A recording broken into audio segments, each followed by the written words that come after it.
The clock read 11 p.m. Martha Lane sat in her dimly lit living room, wrapped in an old blanket that barely kept the cold at bay. The room was eerily silent, except for the faint ticking of the wall clock, counting down the seconds of her despair. The final notice from the bank lay on the coffee table in front of her, the bold red final warning burning into her mind. 7 days. That was all she had left. If she could not pay the $75,000 debt, she would lose her home. Her fingers trembled as she reached for the letter. She had read it over a dozen times, but the words refused to sink in. There were no options left. No family to turn to, no savings, no miracles. Martha reached for her worn-out leather purse, opening it with fingers stiff from the cold. Inside, she found only $3.42, barely enough for a cup of coffee, let alone saving her home. She exhaled shakily, her breath visible in the freezing air. The heating had been shut off 2 months ago due to unpaid bills, and the fridge had been empty for even longer. How had life come to this? Her eyes drifted to the old framed photograph on the mantelpiece. John, her late husband. His kind eyes smiled at her from behind the glass, forever frozen in time. She whispered, "I am so tired, John." Her voice cracked under the weight of hopelessness. She had fought, struggled, and clawed her way through life since John passed, but tonight she felt defeated. The weight of it all was unbearable. Martha pressed her temples, trying to think. There was only one thing left to do. With shaking hands, she reached for the telephone, a last desperate attempt. She dialed the number of a local charity organization that sometimes helps struggling homeowners. Her heart pounded as the line rang. Please, just this once. Let someone pick up. A soft click, a voice on the other end. "Hello, this is Bright Horizons Foundation. How can we assist you today?" Martha gripped the receiver tighter, her voice barely above a whisper. I need help. My home is going to be taken away. I do not know what else to do." A brief pause. Then, the voice returned, but with a colder, practiced tone. "I am sorry, ma'am. We are at full capacity. We can offer emergency shelter, but financial aid is no longer available." Martha's stomach dropped. Her lips parted, but no words came out. She had been holding on to one last shred of hope, and now, even that was gone. Her fingers slowly loosened, and the phone slipped from her grasp, the dial tone buzzing in her ears. It was over. She clutched her chest as if trying to hold herself together. Tears welled up, but she refused to cry. What was the point? No one was coming. Then suddenly, the phone rang. Martha's head snapped up. Her heart lurched in her chest. Who would call this late? She hesitated before picking it up. "Hello?" Her voice was hoarse. A man's voice responded. "Mrs. Lane?" "Yes?" "This is Andrew Wallace from First National Bank. I am calling regarding your outstanding loan." Martha felt her breath catch in her throat. "Number not now. Please, not now." I know," she stammered. "I just need a little more time. I am trying—" "Mrs. Lane, I need you to listen carefully," the man interrupted. "Your loan has been paid off." Silence. The words did not register at first. They could not have. "I am sorry." "What?" Martha whispered. "Your entire debt, the full $75,000, was paid in full earlier today." Her vision blurred, her grip tightening on the phone. Number this was impossible. I do not understand," she stammered. Who paid it?" The banker hesitated before responding. "I am afraid the donor wished to remain anonymous." Martha's fingers dug into the armrest of her chair. Her pulse pounded in her ears. Anonymous? Her mind raced. She had no one, no family, no wealthy friends, no benefactors. This had to be a mistake. It had to be. Are you sure?" she managed. "Absolutely. Your balance is now 0. Martha's breath hitched. Her chest tightened. Her entire world had just shifted. Who could have done this? Her mind scrambled for answers. It made no sense. No one knew about her situation. Her thoughts flickered to John's framed photograph. Was this some kind of miracle? Number. There had to be a logical explanation. She tried to think of anyone who could do this. A distant relative, a stranger, a charity. Then, a chilling thought entered her mind. What if it was someone powerful, someone famous? A name surfaced in her thoughts. A name that had been dominating the news for decades. Donald Trump. Martha let out a small, humorless laugh. Ridiculous. But the thought refused to leave. She had heard stories before. Stories of Trump paying off people's medical bills, helping strangers, handing out cash without any publicity. Could it be? Number impossible. But the more she thought about it, the more the pieces started to fit. She felt lightheaded, the room spinning. Mrs. Lane? The banker's voice brought her back. Yes, I am here, she said breathlessly. Would you like us to mail you an official statement for confirmation? Yes, please. Her voice trembled. She barely remembered hanging up the phone. Her hands rested on her lap, her fingers curled in disbelief. Someone had just saved her life, and she had no idea who, but she would find out, no matter what it took. Martha sat motionless on the couch, her hands gripping the armrests as if letting go would make the moment disappear. The words from the banker's call still echoed in her ears. Your loan has been paid off. She had replayed them in her mind 100 times, but they still felt unreal. Her debt, $75,000, was gone, vanished, cleared. But by whom? Her fingers trembled as she picked up the bank notice from the table. The red final warning still glared at her, as if mocking her pain from just a few hours ago. It was supposed to be her end, and now it was erased. She should have felt relieved, overjoyed even. But instead, a deep unease settled in her chest. People did not just do this. Nobody in her life had this kind of money. Nobody even knew how desperate she was. So who? And more importantly, why? A chill crawled down her spine. She needed answers. The next morning, Martha barely slept. She sat up in bed, staring at the ceiling, her mind refusing to rest. By the time the sun rose, she was already dressed, her coat wrapped tightly around her frail frame. At 9 a.m. sharp, she stepped into First National Bank, the place that had haunted her for months with overdue notices and eviction threats. Only this time, the air felt different.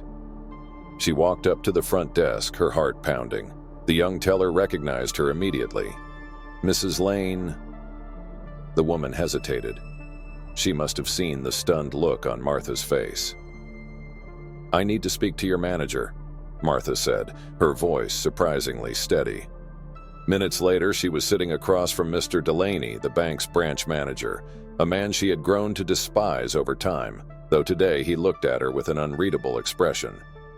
I do not understand, Martha said, gripping the edge of his desk. My account. Someone paid my entire loan. The man nodded. Yes, ma'am. As I mentioned over the phone, the payment was processed yesterday. Martha swallowed hard. Who paid it? Mr. Delaney sighed. I am afraid I cannot disclose that information. The donor specifically requested anonymity. Martha's jaw clenched. There must be something. A name, a clue, anything. The manager hesitated, glancing at his computer screen. There was something unusual about the transaction, he admitted. The funds came from a private account based in New York. Martha's breath hitched. New York. She had no connections to anyone in New York. She shook her head. That does not make any sense. There must be a mistake. But Delaney only shrugged. I am sorry, Mrs. Lane. The payment is final. Your house is safe. That is all I can tell you. Martha left the bank in a daze. Her house was safe, but now she was haunted by a different kind of fear. Who was watching over her? And why did they not want her to know? By the afternoon, the news had already started spreading. A woman drowning in insurmountable debt had woken up debt-free overnight. In a small town like hers, whispers turned into full conversations by noon. At the grocery store, she felt the stares, the cashier, the old man in the cereal aisle, even the teenager stocking the shelves. Did you hear? Someone paid off Martha Lane's mortgage. 75 grand just like that? Maybe she won the lottery? Or maybe it was the church. Martha gritted her teeth, forcing a tight smile as she placed a carton of eggs in her basket. The last thing she needed was people speculating about something she did not even understand herself. But it was too late. The town had already decided. Martha Lane had a mystery benefactor. That night she made a phone call she never thought she would have to make. Her son, Eric, was a journalist. A good one. He had always been sharp, always looking for patterns that others missed. If anyone could help her figure this out, it was him. Mystery benefactor? Eric's voice crackled through the receiver, a mixture of intrigue and disbelief. And the bank will not tell you anything? Nothing useful, Martha admitted. She stared at the unpaid water bill on the counter. It felt surreal. Just yesterday, that notice had been her biggest problem. Now, it felt insignificant.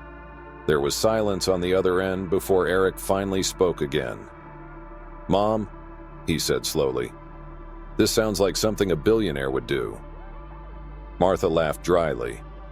"Eric, do I look like someone a billionaire would care about?" "I am serious," he insisted. "This is not normal. People do not just drop 75 grand on strangers and stay quiet about it." She sighed, rubbing her forehead. "Then where do we even begin?" Eric was already typing furiously in the background. "First, we trace the money. If the bank confirmed it came from New York, that narrows it down." "To what?" she asked, unconvinced. "To a very short list of people who have both the means and the habit of doing things like this," Eric said. "Mom, I think we should look at philanthropists and billionaires." Martha nearly dropped the phone. "You cannot be serious." "Think about it," Eric pushed. "You have no rich relatives, no unknown inheritances, no lottery wins. This money came from someone who knew what they were doing." She swallowed hard. "Eric, do you think this could be—" She could not even finish the sentence. Eric finished it for her. "Donald Trump?" Martha almost laughed again. Almost. But there was something in Eric's voice, something serious. She remembered the stories, the ones she had read online, seen on the news. Trump paying off medical bills, quietly helping strangers, covering tuition fees, and never taking credit for it. Could it be? Number. It was too ridiculous. And yet, her hands felt ice cold. "I will dig into this," Eric promised. "Just do not dismiss it yet." Martha nodded, even though he could not see her. Because for the first time since this all began, she realized she was afraid of the answer. What if it was true? And more importantly, what did it mean? Martha sat in her chair, gripping the phone so tightly that her knuckles turned white. Eric's words still rang in her ears. "Mom, I think we should look at philanthropists and billionaires." And then, the name had slipped out. Donald Trump. She had almost laughed. Almost. But there was something chilling about how right it felt. How perfectly the pieces fit together. Eric had promised to dig into it. He was not one to jump to conclusions. If he was saying this was a possibility, it meant something. But Martha could not wait. She needed to know now. Her hands trembled as she moved toward the old wooden box tucked in the corner of the living room, the one that held fragments of her past, old photographs, yellowed newspaper clippings, memories of a life that felt like it belonged to someone else. She sat on the floor and pulled it open, rifling through the fragile pieces of her history. And then, buried beneath old birthday cards and handwritten letters, she found it. A newspaper clipping. The headline read, "Local woman saves young boy from homelessness, 1983. Martha's breath caught in her throat. She had forgotten. Number not forgotten. She had just never imagined it would matter again. Her fingers traced the faded ink, and suddenly she was not in her living room anymore. She was back in 1983.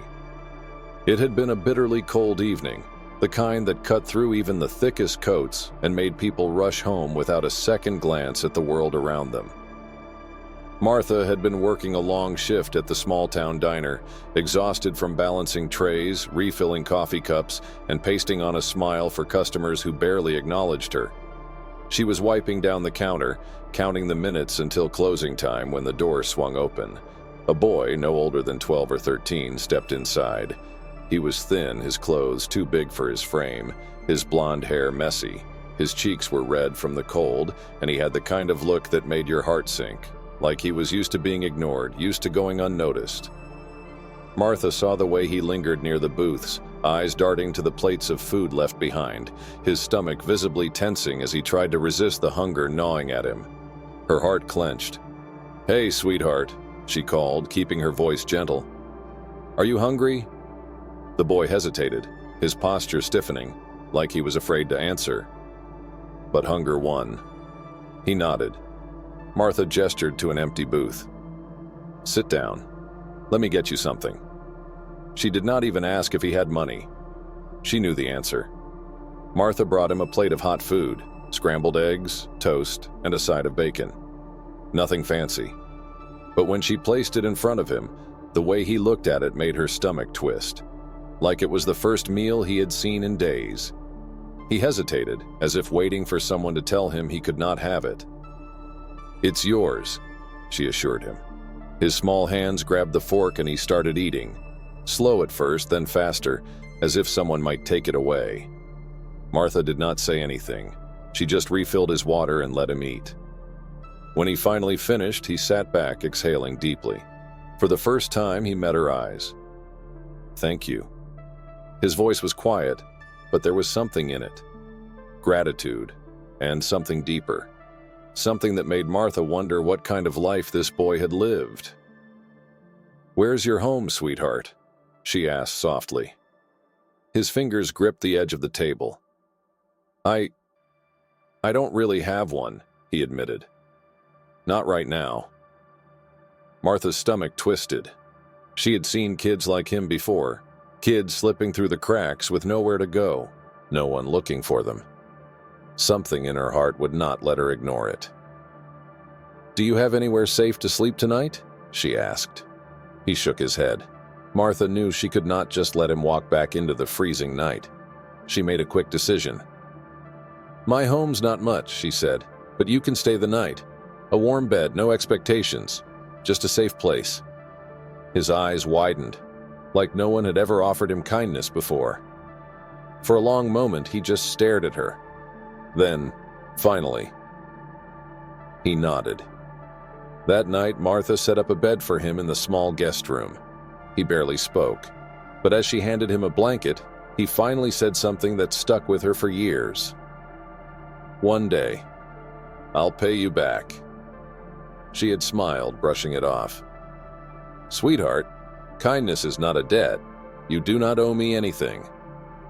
But he had been serious. "Number one day, I will." Martha stared at the newspaper clipping, her breath shallow. The memories crashed over her like a wave, so vivid, so real, like she had just lived them again. And now, 40 years later, a faceless benefactor had erased her debt. Her hands trembled as she grabbed the phone, dialing Eric's number with urgency. He picked up on the first ring. "Mom?" Martha's voice was barely above a whisper. "Eric, I think I know who it was." There was silence. Then Eric exhaled. "Mom, you're not going to believe what I just found." Martha gripped the phone tighter. "What?" "I dug into high-profile donors in New York, checking names that matched the timeline of the transaction." He paused. "There's a private account linked to the Trump Organization. The transaction came from there." Martha felt her stomach drop. Number. It could not be. But then she remembered the boy's face, the way he had looked at her all those years ago when he had promised, sworn, that one day he would repay her kindness. Her head spun. "Mom," Eric said, his voice full of disbelief, "I think Donald Trump just repaid his debt to you." Martha closed her eyes, gripping the armrest as the realization sank in. 40 years ago, she had saved a lost boy, and now that boy had come back as one of the most powerful men in the world. And he had just saved her. The morning light filtered through the thin curtains of Martha's small home, but she had been awake for hours. Sleep had been impossible. Her mind was a storm, a whirlwind of disbelief, gratitude, and a deep, unshakable awe. Eric had spent the entire night verifying the details. It was true. The payment had come from a private account linked to the Trump Organization, and now something even more impossible had happened. At 7:15 a.m., her phone rang, a number she did not recognize. With shaky hands, she picked up. "Hello?" A calm, professional voice responded. "Good morning, Mrs. Lane. My name is Daniel Carter. I work for Mr. Trump. He would like to meet you in person." Martha felt her knees weaken. She gripped the edge of the table, as if the world had just tilted beneath her feet. I do not understand." Her voice trembled. A short pause. Then, the voice continued, gentle but firm. "Mr. Trump remembers you, Mrs. Lane, and he would like to see you." 1 week later, Martha sat by the window of a first-class flight to New York, staring at the clouds stretching endlessly beneath her. She still could not believe it. She had never flown first class before. In fact, she had not traveled at all in years. The bank account that had once held only $3.42 was now stable, secure. Her home was safe, and all because of a boy she had fed 40 years ago. Her fingers clutched the newspaper clipping in her lap, the one Eric had dug up from her past, the one that had changed everything. She traced the edges with her fingertips, her mind drifting back to that cold night in 1983, to the small boy who had looked at her with hungry eyes and hesitant gratitude. Had he really never forgotten? Her chest tightened. As the plane began its descent, she whispered to herself, almost as if to ground her trembling heart, "I only gave him a meal." That was all. But deep down she knew it had been so much more. Martha's heart pounded as she stepped into the luxurious office building in Manhattan. The sheer size of it made her breath catch. The tall ceilings, the polished floors, the quiet efficiency of people moving purposefully around her. She felt small. A young woman with a polished appearance and a warm smile greeted her. "Mrs. Lane?" Martha nodded. "Right this way." Her footsteps echoed in the vast hallway. Every step felt unreal. Then a door opened. She walked inside, and there he was, Donald Trump. He stood by the window, his back to her, hands clasped behind him as he gazed at the skyline. For a moment, he did not move. Then he turned. Their eyes met. Martha felt a strange wave of emotions crash over her, recognition, disbelief, something deep and unspoken. Trump studied her for a moment, then gave a small nod. "Mrs. Lane." Her breath hitched. You remember me?" A slow smile crossed his face. "I never forgot." Martha's fingers clutched the fabric of her coat. Her throat felt tight. "But why?" He stepped forward, his voice softer than she expected. "Because you didn't have to help me, but you did." Her lips parted, but no words came. He remembered. After all these years, after all the success, after becoming one of the most powerful men in the world, he remembered. Martha let out a shaky breath. "I only gave you a meal." Trump's gaze held hers. "You gave me more than that." She swallowed hard, unable to look away. "You gave me kindness. You gave me dignity when I had none. And you gave me hope." Martha blinked rapidly, her vision blurring. She had not expected this. She had imagined this meeting 1,000 ways, but not this. Not Trump standing in front of her speaking with a quiet sincerity that made her heart ache. He continued, "If you hadn't fed me that night, if you hadn't given me a place to rest, who knows what would have happened?" He paused, then shook his head. "I do not believe in coincidences, Mrs. Lane. I believe in paying back debts." Martha let out a broken breath. She could not stop the tears now. He had kept his promise. 40 years later, he had come back. And he had saved her, just like she had saved him. Trump extended his hand. Martha hesitated for only a moment before grasping it. Her fingers were frail against his firm grip, but in that moment, it did not matter. No words were spoken, none were needed. Gratitude, full circle, a promise fulfilled. Finally, Martha managed to find her voice. "Thank you." A simple phrase, but it held the weight of an entire lifetime. Trump smiled slightly. "I think we're even now." Martha shook her head, her tears finally spilling over. "No," she whispered, "not even close." A week later, Martha returned home. Life had changed, but not in the way people thought. Yes, her debt was gone. Yes, she had met one of the most powerful men in the world. But the real change was something deeper. She found herself at the same diner she had once worked at, the place where it had all begun. A cold wind blew as she stepped outside. That was when she saw him. A young boy, thin, shivering, hovering near the entrance. Martha stopped in her tracks. For a long moment, she just watched him. Then, slowly, she stepped forward. The boy flinched, expecting to be ignored, expecting to be told to leave. Martha knelt, her voice gentle but firm. "Are you hungry?" The boy hesitated, his stomach growling in response. Martha smiled, reaching out a hand. "Come inside, let's get you something warm." The boy's eyes widened, just like another boy's had, 4 decades ago. And just like that, another story began.